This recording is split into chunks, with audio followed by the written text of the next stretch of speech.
Hey there. So today I'm going to be doing a little video showcasing and releasing the replacement I did for the crash menu in The Last of Us Remastered. If I sound a little fake, it's because I've been saying the same thing over and over 10 times because I keep needing to re-record this. So here's a manual camera I added. Normally you'd have to despawn Joel to actually fly around without having Joel trigger load zones and despawn everything.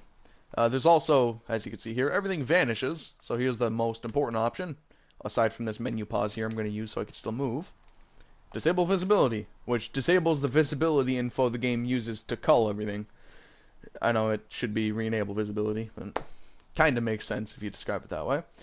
Let me turn this off. Disable animation. Let me get him in a funny little pose to disable it in. Menu pause isn't on. That's slightly inconvenient. One moment, it's worth it, I swear to God.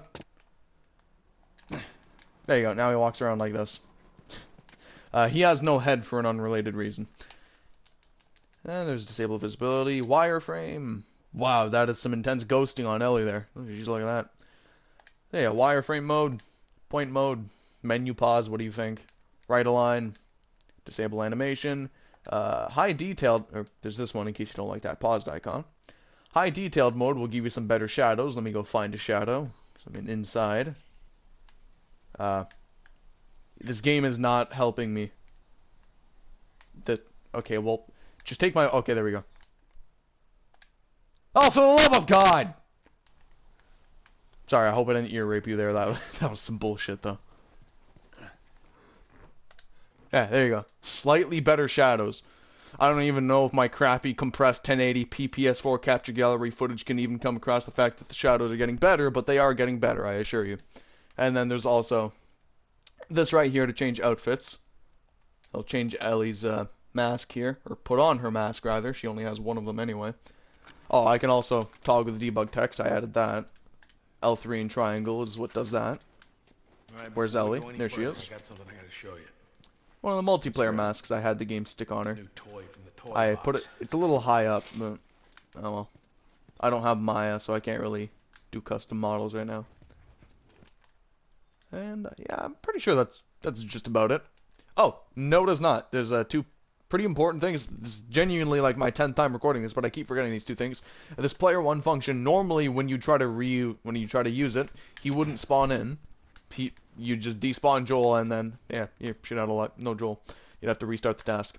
But and when it would spawn Joel, it would spawn him with, I'm doing air quotes right now, with his weapons.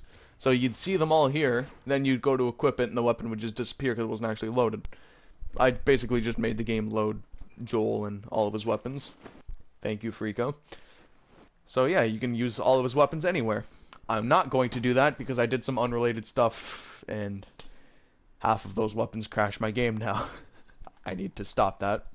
There's also Spawn Horse, which, big surprise, spawns a horse. Yeah, that's pretty much it. There's also a few miscellaneous patches applied. One of them is it allows screen tearing during loading screens, which is the only difference between 1.10 and 1.11 really, is that patch. And seeing as, shut up Bill, seeing as it's already applied to this patch, you don't really need to update to 1.11. Thank you Illusion, by the way, because I didn't actually know how to do that. That's Illusion's patch. I think that's it. Yeah, that's about it. Thank you for watching. Ignore the golf club. Custom models are unrelated. Thank you, sexy Scottish guy. Have a fantastic day. Download in the description. I'm probably going to make a better version at some point with more options. Emphasis on the probably. If you would like this debug text to not say like T1 Dev Plus, you could just open up the eBoot in a hex editor. Just search for T1 Dev Plus and just replace it with what you want. You could put your name there or something. Same with the build text in the bottom. You could just replace out with all spaces if you don't want it there. And yeah, that's about it. I probably said that 5 times, but for real this time. See ya.